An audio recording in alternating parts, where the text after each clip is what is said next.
Hello, everyone.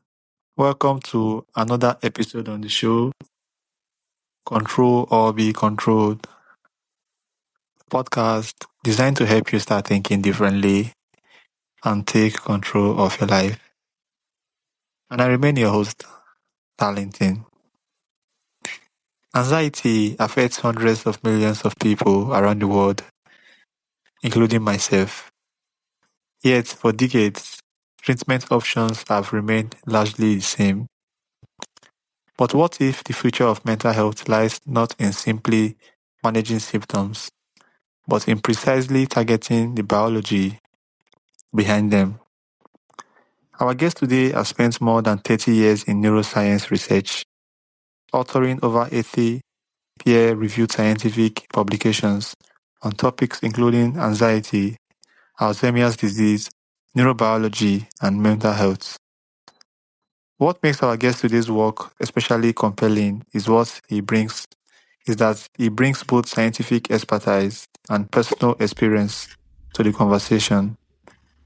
Having lived with chronic anxiety himself, he understands the condition not only as a researcher, but also as someone who has experienced its daily challenges. His latest book, Brain Medicine, explores the emerging field of gene therapy and its potential to transform the treatment of anxiety and other neuropsychiatric disorders by offering highly targeted approaches with fewer side effects than many traditional medications. Our guest today is Dr. Troy Ron. Dr. Troy Ron, welcome to Control or Be Controlled. Thank you. Thanks for having me. It's a pleasure to speak to you on this important topic. All right. Thank you so much. So I hope you enjoyed that introduction. Yes, it was very good introduction. Yeah. All right.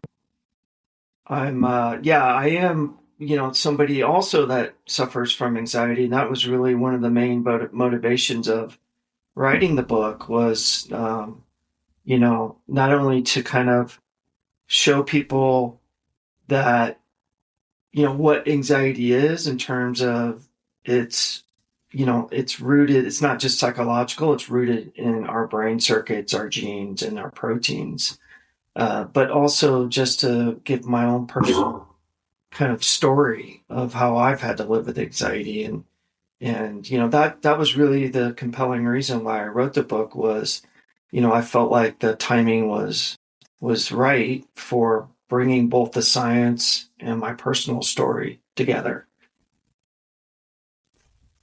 All right. Thank you so much. It's purposeful, honestly. To what you are doing is very purposeful. So I have some questions here for you.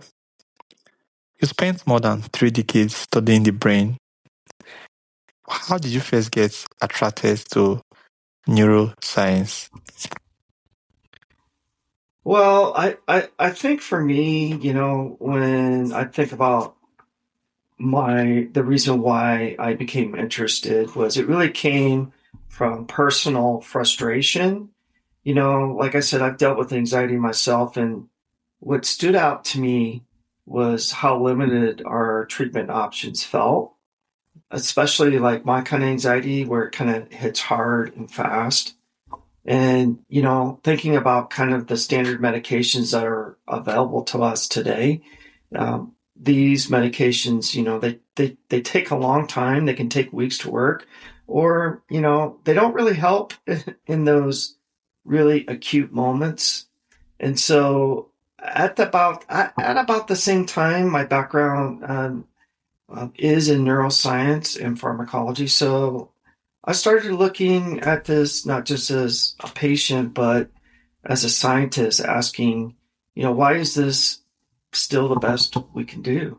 And that really led me to kind of think about the problem differently instead of kind of repurposing these same medications. And SSRIs is what I'm talking about, like Zoloft and um, uh, Lexapro and Prozac. How about really designing therapies that really treat the underlying biology more directly and more precisely? And that question is what led me to gene therapy, and eventually into me helping co-found a company called Cognigenics, where we're trying to build a new kind of treatment for anxiety that is, based on gene therapy.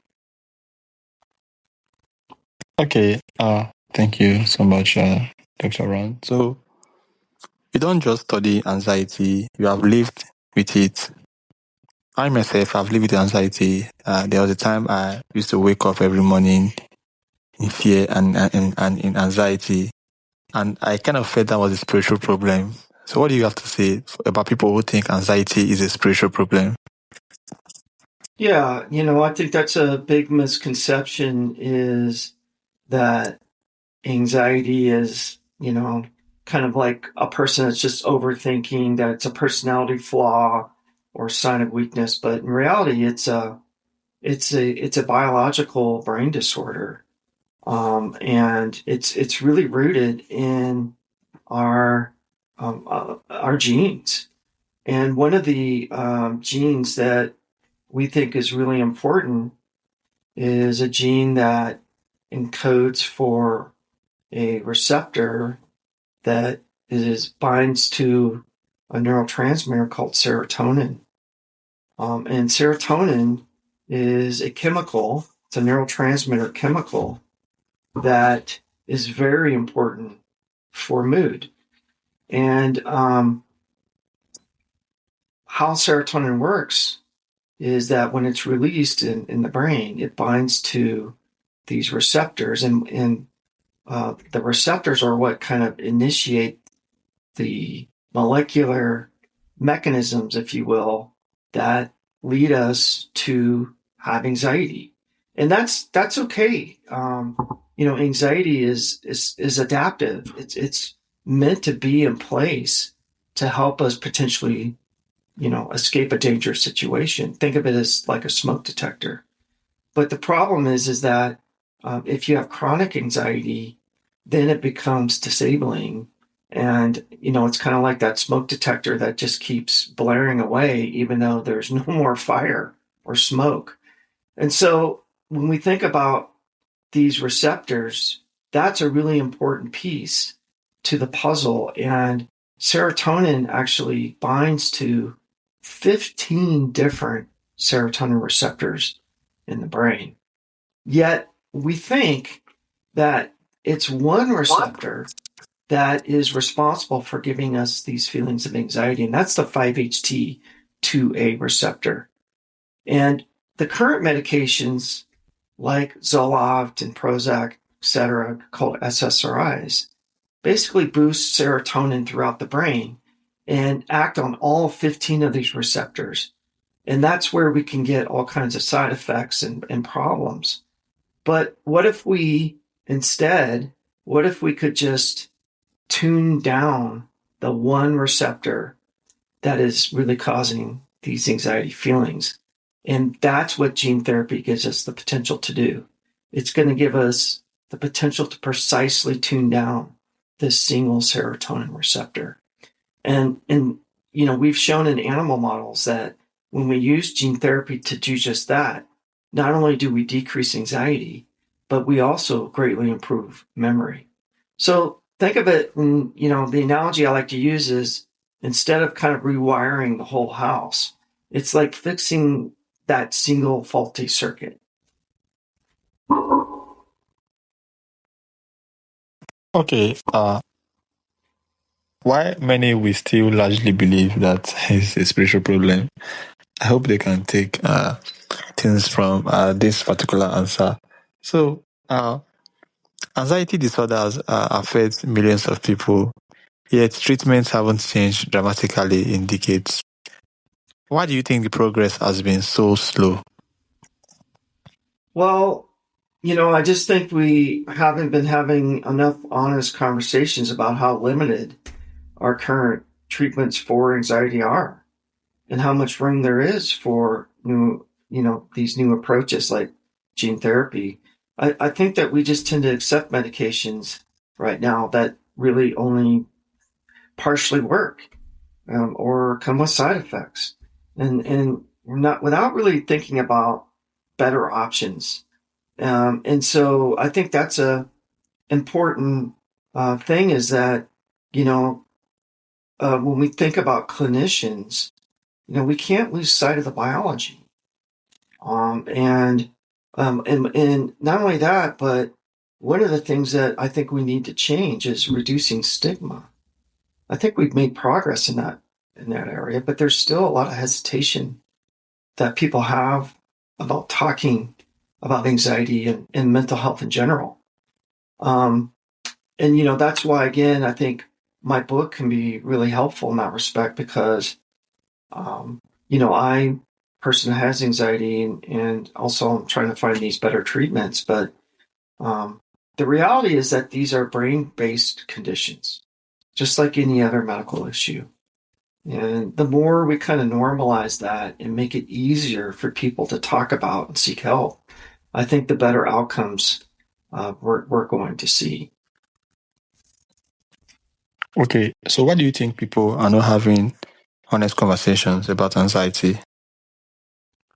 Well, I think that again, it's just kind of accepting the status quo, you know. Um, and what we need to do is, think of new ways that we can treat anxiety. And thinking of anxiety as really a system that's overactive and poorly regulated.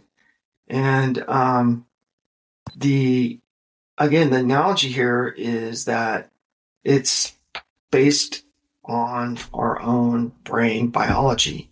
And what we need to do is look at the underlying biology and fix that, right? Instead of just taking the aspirin for our headache, why are you getting a headache? And I think that's the approach that really we really need. Now, it's not just about using drug treatments or gene therapy.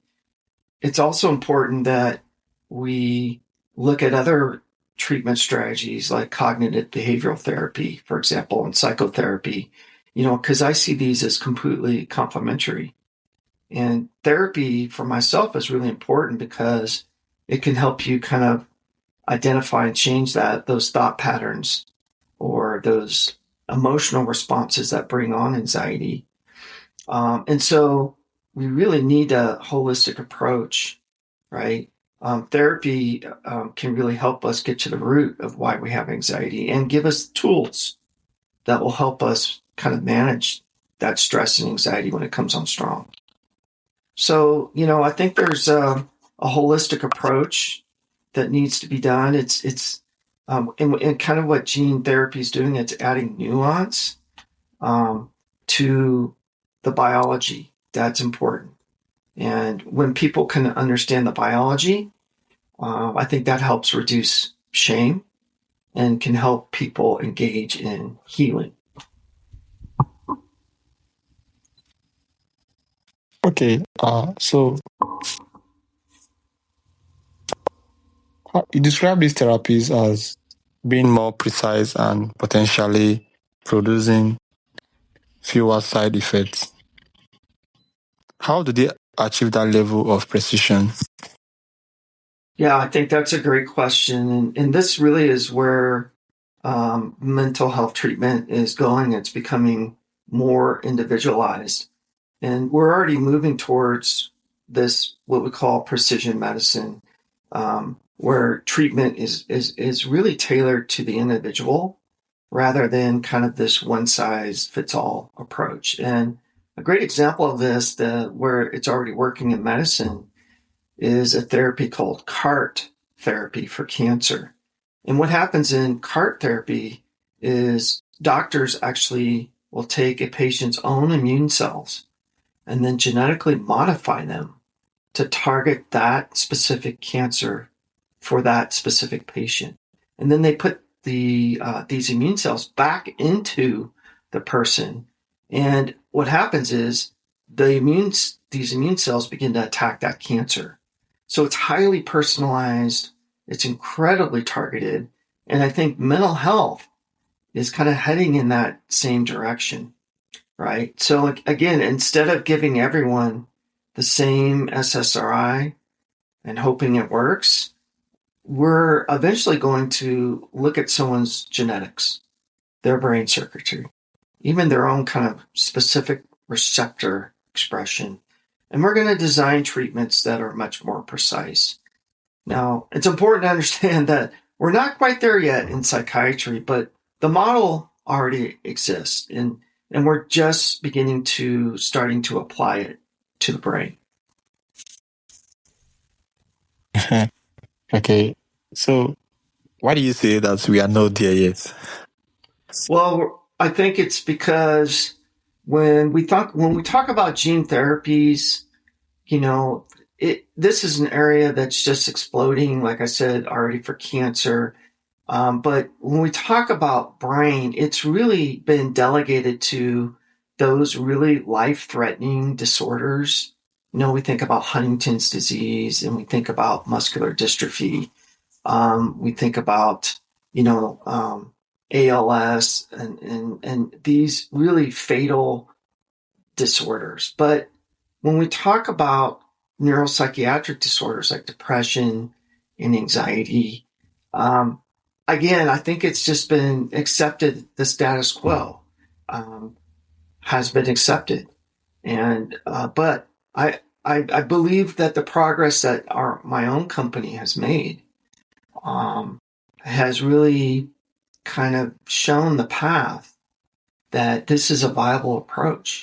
Like I said, we are seeing these amazing results in our preclinical animal models. And it's real science. We're publishing these results in peer-reviewed journals. And it's not just the gene therapies themselves, but it's one of the biggest hurdles to treating something using gene therapy for a brain disorder is that it's very challenging to get these medications in the brain. And so that's one of the big things that my company has undertaken is we've been using what's called intranasal delivery approach, which is, much better than sticking a big needle in somebody's brain. And so showing, in fact, we just completed a study where in primates and monkeys where we show that we can deliver these gene therapies for anxiety intranasally, non-evasively, and these monkeys are perfectly fine. There's no side effects so far, no harm, and so these are kind of the out of the box strategies that are needed before we eventually begin to test in humans. So it's a very complicated pathway to get for drug approval. There's still there are these huge hurdles, as I said, like the blood-brain barrier. Think about cost. And in the United States, the Food and Drug Administration pathway, it's long and expensive. But we're on that road. Okay, I really hope we get there because I don't know, anxiety is a lot, honestly. Yes, I agree. I mean, from your own experience, you would know that I think when I had anxiety, and I'm so grateful that I don't know how I was able to cope with that. I think constant movement helped me. I don't know. I started moving a lot, working a lot, going out a lot. I was always busy that I didn't have the time to, I don't know, anxiety didn't have the chance on me anymore. So I don't know how I was able to navigate that. But when I had anxiety, I felt like this is not how I should be living. Somebody who was dead was better off than me. Yeah. I think that that's a very that's a very common feeling that I think all of us that have anxiety experience. So yeah, thanks for sharing that. So, talking about your new book, Brain Medicine, it introduces listeners to gene therapy. For someone with no scientific background, and you have been talking about gene therapy, what exactly is gene therapy? Yeah, and that's a big part of the book was kind of demystifying the science behind gene therapy. Because frankly, it can be hard to understand. I remember when we first co-founded our company in 2019. I can't believe it's been 7 years now. But we were pitching some venture capitalists for some money basically to start doing our research. And I remember it was us and there were two other teams. One team was pitching a phone app, and the other team was pitching, I don't know, some kind of toilet bowl applicator, some kind of device for the toilet bowl. And here we are trying to pitch gene therapy. Needless to say that it just went way over their heads, and they had no idea what we were talking about. And I understand that now. That was one of the important lessons we learned, that we really have to break down the science. And so that's really one of the things that the book does. It really starts from a very basic, what is DNA? What is RNA? What are proteins? What kinds of gene therapies are there? Really going through the A, B's, and C's to help somebody understand then how we can apply this science to treat something like anxiety. And so I think that's one of the strengths of the book, frankly, is I really try to demystify and break down that complicated science, because it is complicated. There's no other way to get around it.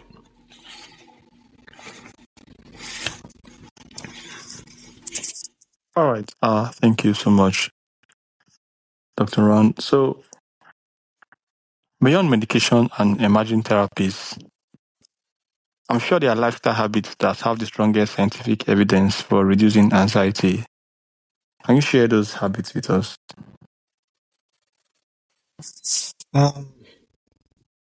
Could you repeat that question? Sorry.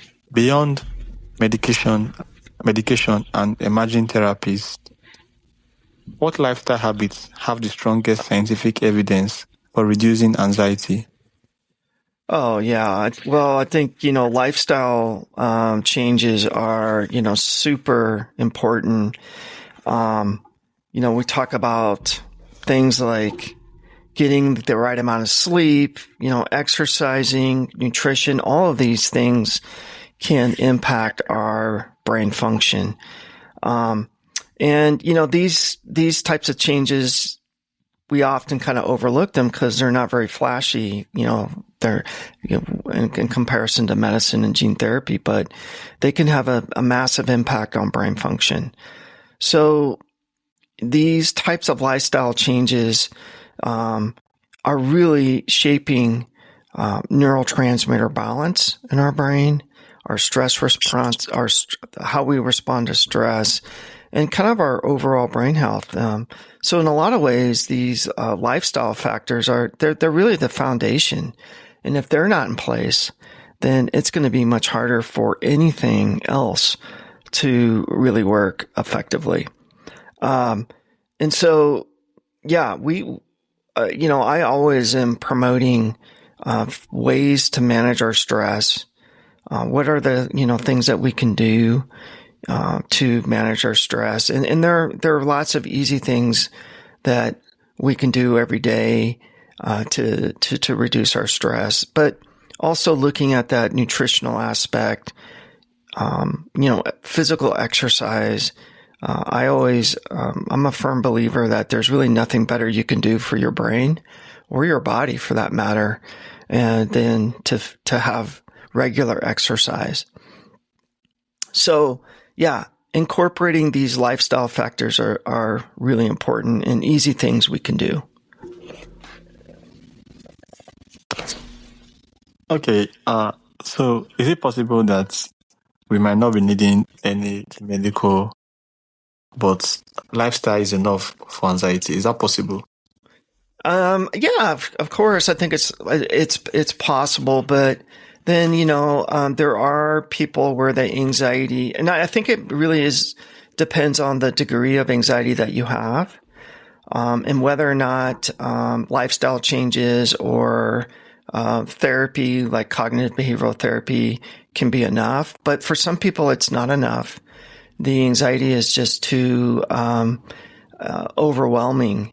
And that's when we really need to bring in medication to help these people. And again, it's understanding that this is a biological medical disorder, right? It's rooted in these receptor systems that are overactive, right? These smoke detectors that are not turning off. And so when I think in those cases, people can turn to these medications and they do help. So again, it's really understanding this holistic approach. But in some people, absolutely, I think lifestyle changes and maybe some therapy will be enough for them to help manage their anxiety. But in others, like myself, it's not enough. So why did you say yours is not enough? So you think there are different stages of anxiety and most are very, very complicated? Yeah, I mean there's actually, if we look at anxiety disorders, it's one of the broadest categories of psychiatric disorders out there.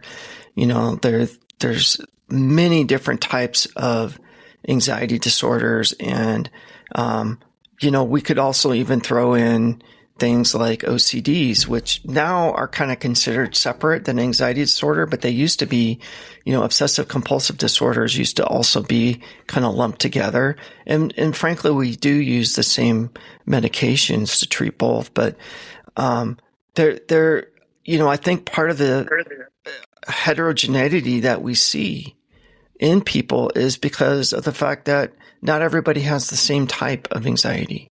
And so everybody has to be treated individually. And whether that is through counseling, through medication, or through lifestyle changes, that is something that each person has to kind of figure out themselves through their primary care provider and their potential, therapist. So it's not a one size fits all. And I think that's an important thing that we need to recognize about anxiety. All right. Thank you so much, Dr. Ron. So someone struggling with chronic anxiety today, probably like the one you had, what message would you want them to hear? Yeah, I think that the getting back to gene therapy, the precision we're starting to achieve in treatments, we're moving from this one size fits all approach to something more targeted. And I think that that there's hope there that not only are we getting these potentially better medications, but just for people to realize that they're not alone. That there are a lot of people out there that are suffering from anxiety, but there's hope because I think we're really making progress on coming up with better treatments, and understanding at the root level of why people have anxiety. We're really beginning to understand kind of that brain circuitry. And again, I think with understanding comes reduced, stigmatism, and allows us to talk more about this important thing, that we call mental health. So, yeah, I think there's good reasons to be hopeful. Okay. Thank you so much. There's definitely good reasons to be Very, very hopeful. So, looking ahead 10 or 20 years, how do you think neuroscience will change the way we understand and treat mental health? Well, again, I think it's something I've already spoke about, but I think just being able to have personalized medicine, being able to look at your own genetic makeup, your own brain chemistry, your background, and being able to design a specific treatment strategy, be it a specific gene therapy or some other medication, as well as, more specific cognitive type therapies. I think that's where medicine's going. It's going to this what we would call personalized medicine, and that's really because we really now know how important our genetic makeup is. Yes, the environment is important, and I like to say that genetics kind of loads the gun, but it's the environment that kind of pulls the trigger. So we know that there's these heritable components to anxiety, but environmental factors, especially early in life, are very important, like childhood trauma, neglect, and even ongoing stress. These all can influence how brain circuits kind of develop, particularly those that are involved in fear. And so I think that, this is kind of the vision that I see for all medicine is really this holistic approach where it's personalized and targeted.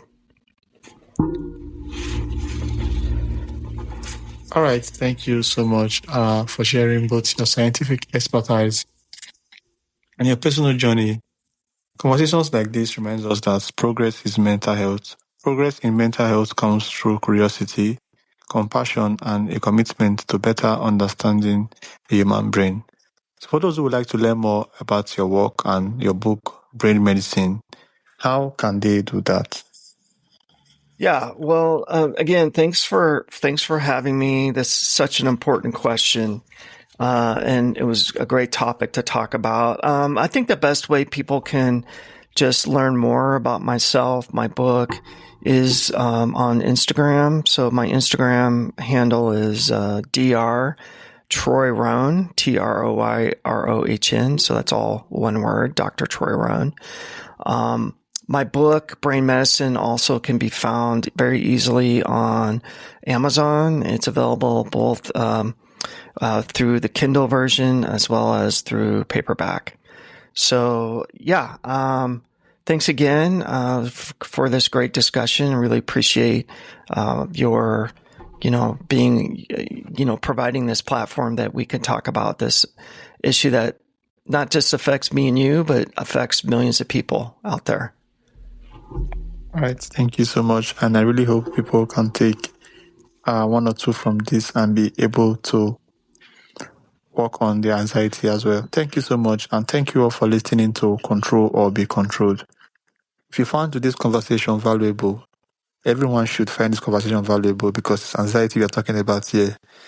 Please subscribe, leave a review, and share this episode with someone who may benefit from it. Until next time, remember that understanding your mind is one of the most powerful steps you can take towards taking control of your life. I will see you guys on the next episode. Thank you so much, Dr. Ron, for coming to my show. My pleasure. Thank you. Have a wonderful day. Great. Thanks a lot.